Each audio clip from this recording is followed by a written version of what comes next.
Hello friends, this is Karthik. Hope you're doing great. And in this video we're going to see how to be more creative with shutter speed. Yes, I'm going to give you 5 creative ways to photograph using your shutter priority mode. So stay tuned.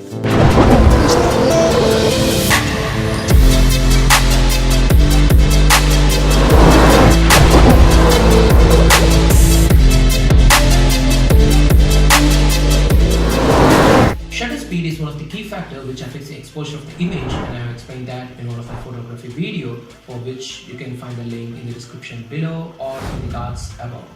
Having said that, now let's see how to use shutter speed creatively. The first step is freeze motion. It is a technique to capture sharp images of moving objects, generally avoiding motion blur. It can be capturing the droplets of water or a flying bird or any fast moving objects. If you are a Canon user, put your camera dial to DV mode, which is the shutter priority mode, or if you are a Nikon user, put the dial to S mode. In shutter priority mode, you can control the shutter speed and the camera determines the aperture and ISO needed for a good exposure, provided you have set the ISO to auto mode. Here, I'm using a simulator to give demo on how to freeze motion. You can find the link to the simulator in the description below. I am on shutter priority mode and our goal would be to capture the sharp image of the rotating blades of the plane. The main criteria here is to increase the shutter speed. As you do that, the camera adjusts the aperture and ISO so that you can get a good exposure of the image. As I mentioned earlier, the ISO has to be set in auto mode. The amount you can increase the shutter speed depends on the speed of your moving subject. It has to be higher only if the subject is fast moving. If not, you can set it to low number. It all comes out of trying with different objects and with varying shutter speed. Now let's capture the image. You can see you get a sharp focused blade of the plane. Though it's a simple demo, I hope you get the core idea behind this.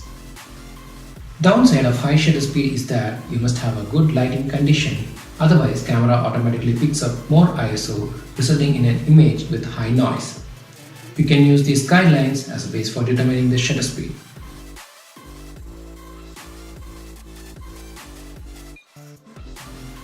Let's move to the next step, which is motion panning. It is a similar technique of capturing sharp image of moving objects, but the only difference is that the background appears to be in motion, as you see in this photograph.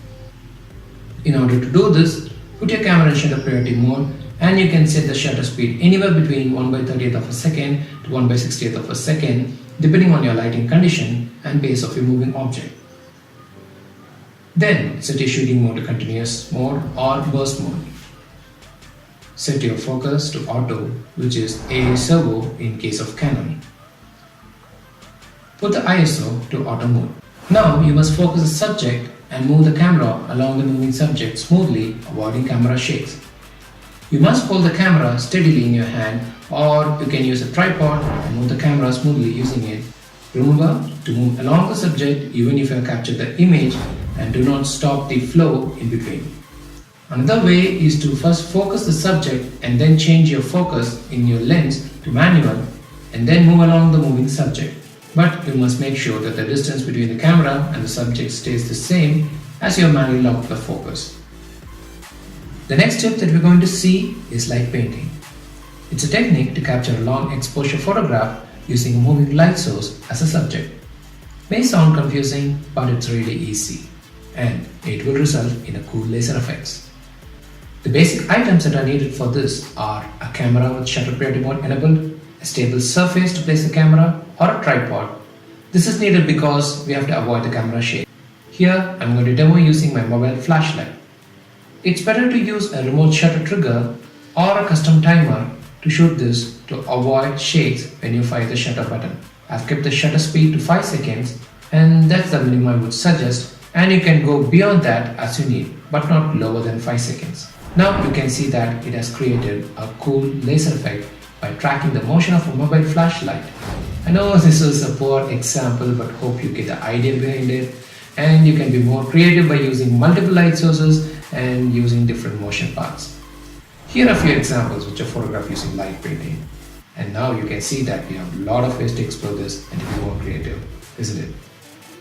The next step that you're going to see is light trial. These are long exposure photographs that are colorful and a creative way to make the light look like a streak rather than emanating from a fixed point. In order to do this, have your camera on a tripod or on a stable surface, then put it to manual mode. Set your ISO to 100. The shutter speed should be 5 seconds or higher. Here I am going to use 10 seconds. Change your autofocus mode to one shot as you don't want to change the focus of the subject during the long exposure. Keep your aperture number anywhere between f16 to f22 so that you can get that star light effect. Also use a remote shutter trigger or a custom timer for 10 seconds so that you can avoid camera shake on clicking the shutter button. Now you're all set to frame the scene and shoot it. The next tip that we're going to see is how to photograph smooth water. This is a technique to make waterfall or a water flow look so silky and smooth. Actually, the ideal time to take such photograph is either in the dawn or in the dusk. You can try in midday if it's cloudy. The goal here is to let in the smallest amount of light into your camera while the shutter remains open for a longer period of time. You can achieve this by keeping the shutter open for a longer period and reducing the ISO to minimum and having a f number which is very high. For this, you need to put your camera in a manual mode and then set ISO to 100, have your aperture f number anywhere between f11 to f16, and I would suggest to have the shutter speed at least 5 seconds or more. As you're exposing the camera for a long time, you would need to place it on a stable surface or use a tripod. You can use a polarizer lens to avoid unwanted reflection of the water surface, but it's completely optional. If you want to shoot it in a midday when it's not cloudy, then you can try with the ND filter. As always, use a remote shutter trigger or a custom timer in order to avoid the shakes in camera when you click on the shutter button. Hope you found the video useful, and if you liked it, give it a thumbs up and subscribe to our channel as we have more videos coming related to photography, videography, CGI and VFX. See you again with another good content. Until then, bye.